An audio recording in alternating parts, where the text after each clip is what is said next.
Hello बच्चों, नमस्कार। आप सभी का वेलकम करता हूं अपने इस आज के वीडियो में। पिछली क्लास में बच्चों हम लोगों ने केमिकल रिएक्शन देखा, हेलो एल्केन का देखा।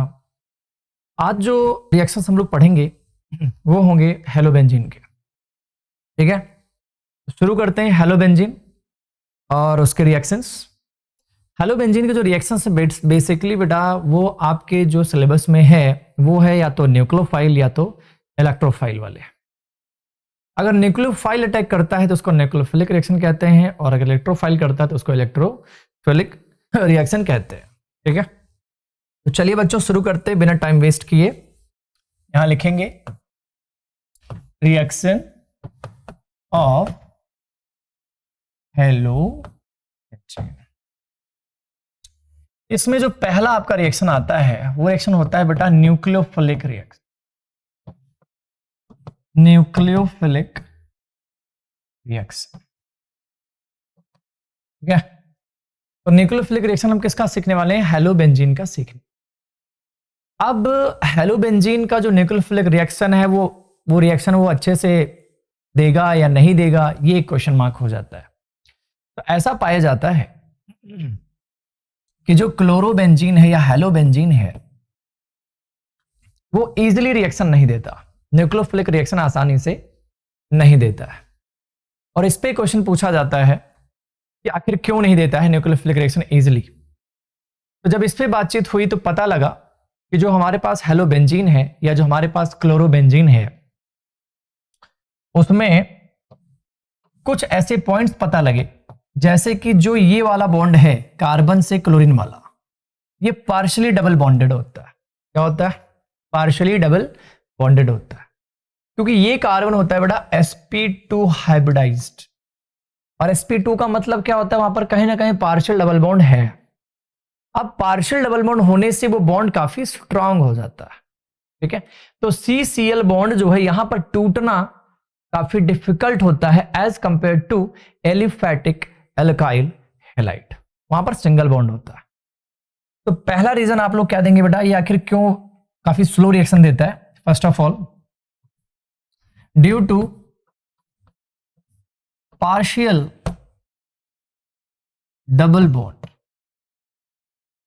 Between carbon to halogen. ये हमारा पहला पॉइंट है, यानी कि वो बात जिससे ये रिएक्शन नहीं देता। चलिए दूसरी बात हमारे सामने यहां पे क्या आता है कि यहां पर जो बॉन्ड लेंथ है वो CCl का वो काफी कम है। यहां पर लिखेंगे bond length is smaller in chlorobenzene.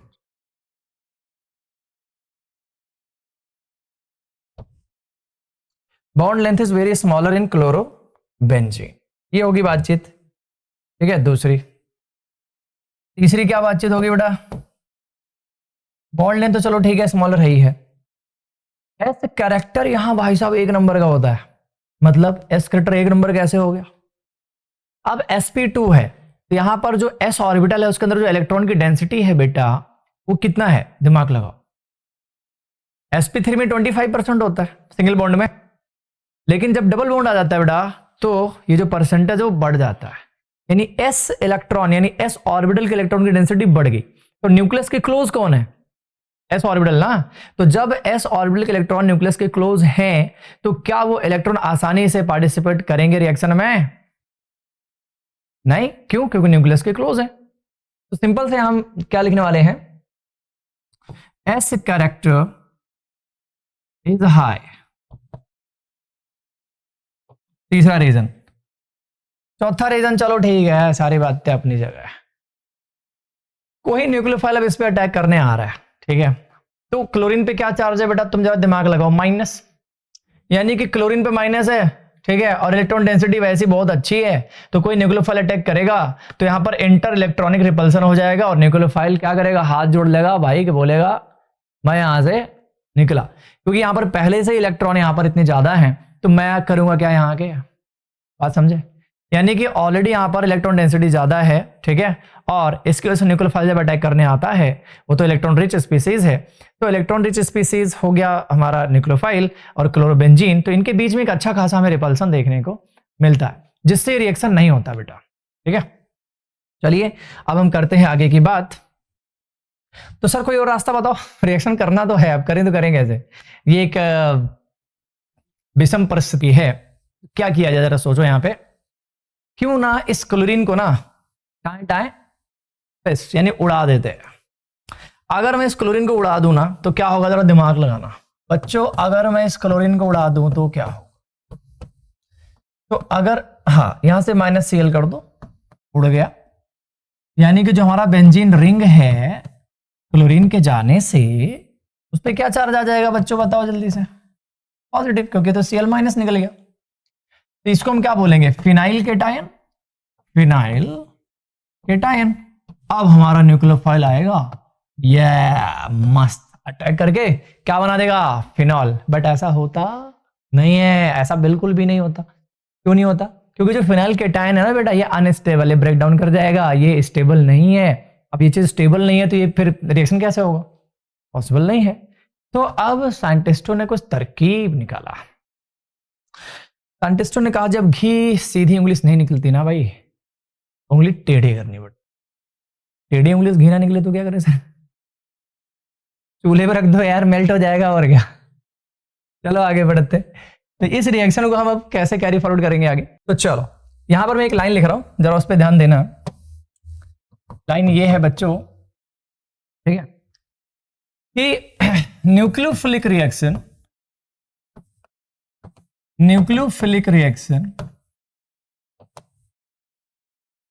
Of chlorobenzene या हेलोबेंजीन कह लो, chlorobenzene happen at very drastic condition, drastic मतलब ऑब्वियस सी बात है, चीजें बदलनी पड़ेंगी भाई। अब कोई व्यक्ति यार वो नहीं मान रहा है प्यार से, तो क्या करना पड़ेगा, लाफा तो लगाना पड़ेगा ना यार, है ना। कोई बात है, कुछ बात निकलवाना है, कुछ कहना है, समझाना है, प्यार से समझा रहे हैं, बात नहीं मान रहा, मैं कह रहा हूं भाई कर ले रिएक्शन, कर ले, नहीं मान रहा। अब क्या करेंगे, टेम्परेचर बढ़ा देंगे अपना, और क्या, जैसे टेम्परेचर बढ़ाएंगे गर्मी में रहेगा, अपने आप ही उसकी अकल ठिकाने आ जाएगा, है ना। थोड़ा प्रेशर वेशर बढ़ा देंगे, काम ओके हो जाएगा। चलो तो एक काम करते बेटा, हम इस रिएक्शन को कराने वाले हैं। ड्रास्टिक कंडीशन क्या होगा, सर ने आपने बता तो दिया है ड्रास्टिक कंडीशन, लेकिन अब ये बता दीजिए करना क्या है उस ड्रास्टिक कंडीशन में। हाँ तो बेटा कान खोल के सुन लो, ठीक है, ध्यान से समझ लो इस बात को, कि अगर मैं क्लोरोबेंजीन का रिएक्शन, ठीक है, कुछ जैसे पहले तो यहां लिख लो NaOH जो हमें न्यूक्लियोफाइल देगा, टेम्परेचर बढ़ा दो बेटा तकरीबन 623 केल्विन। भाई साहब बेटा आपको शायद अंदाजा नहीं है ना तो आपने कभी देखा होगा, 200 डिग्री सेल्सियस का टेम्परेचर पाने में ना हालत खराब हो जाती है, आग लग जाती है लैब में। और यहां पर तुम देख रहे हो बेटा लमसम 300 डिग्री सेल्सियस है, 250 से 300, 623 केल्विन है, 273 घटा दो, अराउंड आपको समझ में आ जाएगा, लमसम 300 के आसपास। 300 डिग्री सेल्सियस अचीव करना बहुत बड़ी बात है, आसान नहीं है। उसके बाद ठीक है प्रेशर 1 atm है ना सराउंडिंग का, बट यहां प्रेशर बेटा आपको लमसम 300 atm के आसपास लेके जाना पड़ता है। 300 atm प्रेशर, 623 केल्विन आपका टेम्परेचर, है ना। और इसके अकल ठिकाने, किसका अकल ठिकाने, क्लोरोबेंजीन। बहुत चौड़ी आ रहा था, है ना। अब आ बेटा समझे, अब तो रिएक्शन तुम्हें करना ही पड़ेगा, कहां जाओगे तुम। तो बेटा हाँ यहां पर तुम्हारा ये जो है क्लोरोबेंजीन आ जाएगा, रिएक्शन करके क्या बनाएगा जरा ध्यान से देखें बच्चों। ये जो आपके पास दिख रहा है सोडियम ऑक्साइड, ये वहां पे चला जाएगा, यानी ये बन जाएगा ONA, ध्यान समझना। और हमें क्या मिलेगा वहां से, HCl मिल जाएगा। तो बच्चों इंटरमीडिएट होता है एक्चुअली ये, है ना। थोड़ा सा ध्यान देना यहां पे, इसका नाम है sodium phenoxide, sodium phenoxide. Again ये रिएक्शन प्रोसेस में है बेटा, अभी इसको हटाना नहीं, प्रोसेस में है। HCl से दोबारा रिएक्ट करता है, क्या बनाता है बेटा, NaCl निकल जाता है और आपका OH यानी कि फिनॉल आपको मिल जाता है। ठीक है बेटा, इट इज वेरी इजी। और यहां पर इजी पीजी कर दिया हमने, काम हो गया ओके, ठीक है। तो यहां पे बेटा आपका OH आ जाएगा और Na और Cl एक साथ जुड़ के सॉल्ट बना देगा, और ये बन गया हमारे पास क्या, बताओ, फिनॉल। Is it? चलो, उम्मीद करता हूं आपको यहां तक समझ में पक्का आया होगा, है ना। चलो आगे बढ़ते हैं। यार ये तो काफी ज्यादा टफ नहीं हो गया? मतलब टेम्परेचर देख रहे हो तुम कहां पहुंच गया, 623 केल्विन, और प्रेशर देखो कितना हाई फाई पहुंच गया।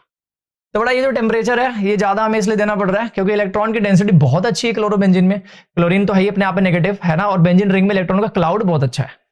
तो हमारा न्यूक्लियोफाइल यहां से आता तो है अटैक करने, लेकिन वो बात आ नहीं पाती जो बात आनी चाहिए। समझ में आ रहा है? अब तुम एक बात बताओ, जहां पर जिन लोगों के पास पैसे हैं उनको तुम अगर पैसा दे दो तो तुम्हारी कोई वैल्यू है? नहीं है ना। पैसे वहां दो ना जिसके पास नहीं है, तो वो तुम्हारी वैल्यू कद्र समझेगा। समझ में आ रहा है? कुछ वही हिसाब किताब यहां है। यहां देखो क्लोरीन पे इलेक्ट्रॉन की डेंसिटी अच्छी है, यहां पर बेंजीन पे इलेक्ट्रॉन डेंसिटी क्या है बेटा, अच्छी है। तो जब ये तुम्हारे पास न्यूक्लियोफाइल अटैक करने आएगा, ऑलरेडी इलेक्ट्रॉन रिच है ये भी और वो भी, तो क्या फर्क पड़ता है? इसलिए वहां पर रिपल्सन ज्यादा महसूस हो रहा है। नेगेटिव चार्ज रिपल्सन, ठीक है। इसलिए इसकी कोई वैल्यू OH की नहीं है इस रिएक्शन के अंदर, लेकिन हम वैल्यू कराते हैं, ठीक है ना। कैसे? हम क्लोरोबेंजीन की औकात याद दिलाते हैं। कैसे? टेम्परेचर बढ़ा देंगे, प्रेशर बढ़ा देंगे, तब इसके पप्पा भी रिएक्शन करेंगे। ठीक है बेटा, बहुत ही सिंपल है कहानी। चलिए आगे बढ़ते हैं। अब मैं क्लोरोबेंजीन का वो पोल खोलने जा रहा हूं बच्चों, जो आपको जानना बहुत जरूरी है। ठीक है, ये जो इलेक्ट्रॉन डेंसिटी है ना क्लोरोबेंजीन में, अगर हम इसको कुछ हद तक कम कर पाए तो रिएक्शन में सच बता रहा हूं बहुत स्मूथली होने वाला है। ठीक है, तो स्मूथली कैसे होगा जरा आओ इस पे हम लोग करते हैं चर्चा, बिना किए कुछ खर्चा।